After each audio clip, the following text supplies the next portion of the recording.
नमस्कार, राज की बात में आपका स्वागत है। इन दिनों देश में दो तरह का भूचाल सियासी और सियासत के बाहर चल रहा है।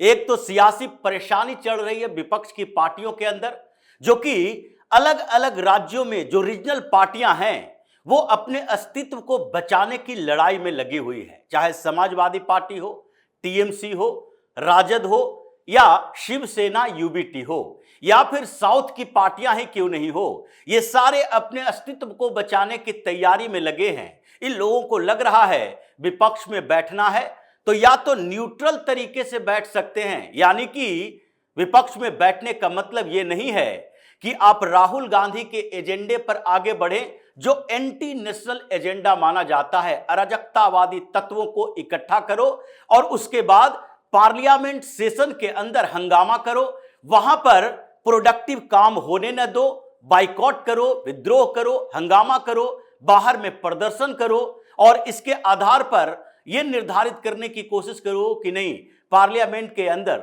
जो सेशन के दौरान कानून बनने वाले हैं उसको रोक कर रखेंगे और प्रोडक्टिविटी को कम करके आंकेंगे, ताकि इतिहास में जब पार्लियामेंट का रिकॉर्ड तैयार हो तो उसमें दिखाई पड़े कि देखो मॉनसून सत्र आया तो जीरो प्रोडक्टिविटी रही, एक भी कानून पास नहीं हुए। हालांकि ये एजेंडा उनका स्पष्ट तरीके से विफल हो रहा है और वो इसमें सफल नहीं हो पा रहे। लेकिन दूसरी तरफ इन लोगों के खिलाफ एक और कार्रवाई चल रही है, पश्चिम बंगाल से लेकर दिल्ली और हरियाणा तक, पंजाब तक, उधर दक्षिण भारत में केरल, तमिलनाडु, कर्नाटक तक, हर जगह पर ईडी और सीबीआई इन दिनों ज्यादा एक्टिव हो गई है। एक्टिविटी ऐसी कि एक एक फर्जीवाड़े के उजागर कर रही है, गिरफ्तारी कर रही है, ताबड़तोड़ छापेमारी हो रही है। अभी 2 दिनों के अंदर जितनी छापेमारी हुई उसमें लगभग 2000 करोड़ के जब्ती की बात आ रही है। चाहे प्रॉपर्टी अटैच की जाए, चाहे इन ठिकानों पर छापेमारी में गिरफ्तारी की जाए, चाहे कैश बरामद किए जाए, इन सब मिलाकर 2000 करोड़ से ज्यादा ये इन छापों में सिर्फ हुआ है। ये जो छापेमारी चल रही है उसमें केरल में सबसे ज्यादा परेशानी हो रही है। कांग्रेस के जो अभी अभी नई सरकार में आई है, वीडी सतीशन मुख्यमंत्री बने हैं, जो कि इन दिनों ऐसा लग रहा है कि वीडी सतीशन भी कंफ्यूज्ड हैं। वो कभी राहुल गांधी के साथ खड़े नजर आते हैं, कभी राहुल गांधी को टॉर्चर करते नजर आते हैं। लेकिन केरल में एक पूर्व मुख्यमंत्री हैं पिनरई विजयन, जिनका आजकल राहुल गांधी से 36 का आंकड़ा चल रहा है और वो आरोप लगाते हैं कि राहुल गांधी के खिलाफ कोई कार्रवाई ईडी नहीं करती क्योंकि कांग्रेस और भारतीय जनता पार्टी में तालमेल है। तो कांग्रेस वहां आरोप लगाती है कि कम्युनिस्ट पार्टियों के खिलाफ यानी पिनरई विजयन से भारतीय जनता पार्टी का तालमेल है और इसी के कारण वहां पर पिनरई विजयन को ईडी के रडार पर नहीं रखा जाता, उनके खिलाफ कार्रवाई नहीं की जाती। लेकिन इन दोनों के आरोपों के खिलाफ ईडी अपना काम कर रही है। कोच्चि में छापेमारी हुई और वो छापेमारी थी 10 ठिकानों पर, अलग अलग जगहों पर छापेमारी हुई और एक जो घोटाला सालों से चल रहा था पिनरई विजयन के शासनकाल के समय ही, और उनकी बेटी टी वीना इसमें फंसी हुई थी, उसके खिलाफ कार्रवाई और तेज हो गई।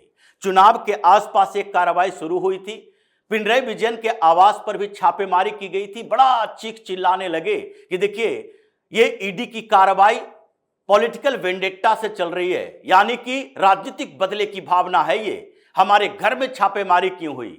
अगर आपकी बेटी आपके घर में रहती है, अगर आपके दामाद मोहम्मद रियाज जो आपके घर में रहते हैं और इन लोगों का पॉलिटिकल कनेक्शन भी है, आपके दामाद कैबिनेट में शामिल हैं, आपकी बेटी पॉलिटिकली एक्टिव नहीं है, लेकिन फिर भी एक कंपनी चलाती है कंसल्टेंसी फर्म, और उस कंपनी का कॉन्ट्रैक्ट कैसे है?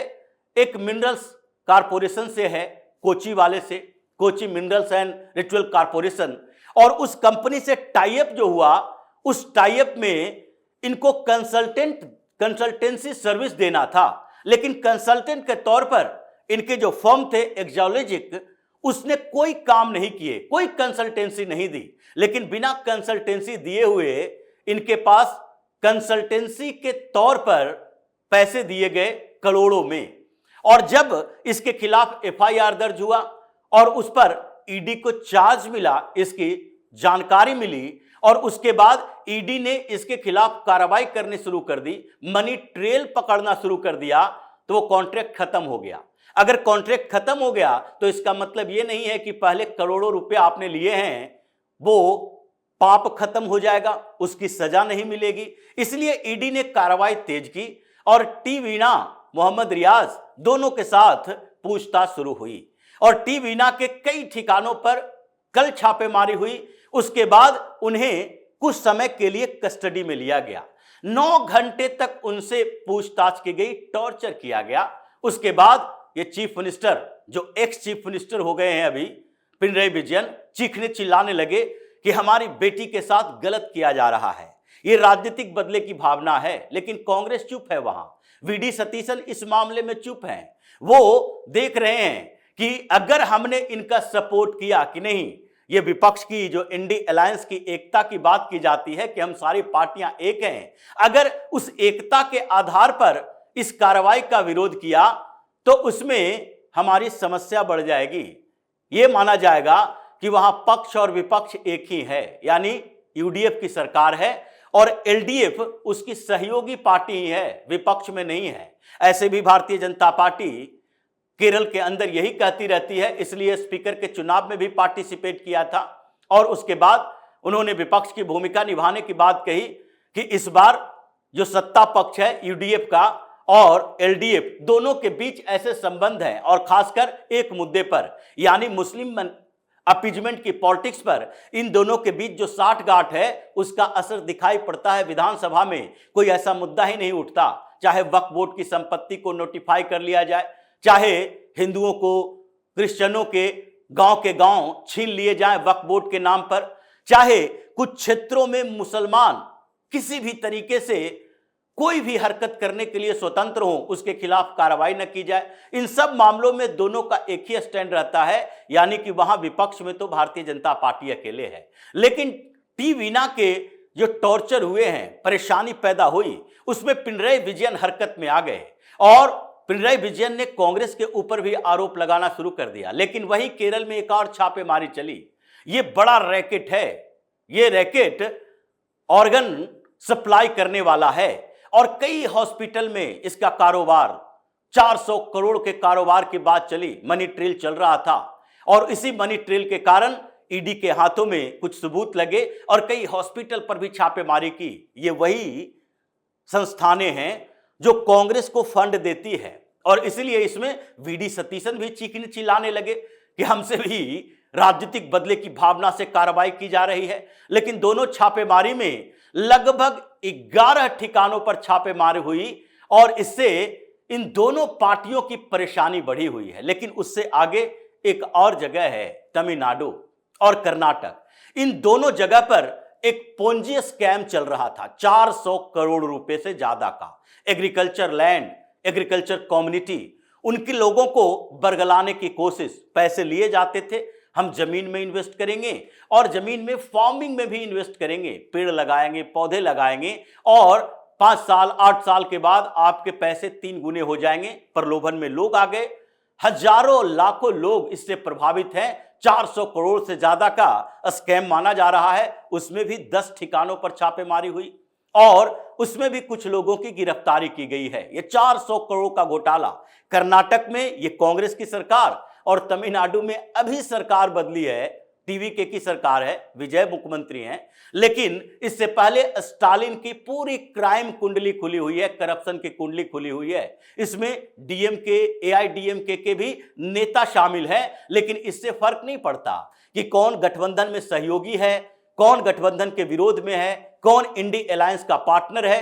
अगर आपने करप्शन किया है तो करप्शन के प्रति जीरो टॉलरेंस की नीति प्रधानमंत्री मोदी की है और ईडी को यह स्पष्ट तौर पर कहा गया है, गठबंधन सहयोगी हो या हमारी पार्टी के ही नेता हो, कोई भी अगर करप्शन में इन्वॉल्व रहेगा तो उसके खिलाफ कार्रवाई होगी।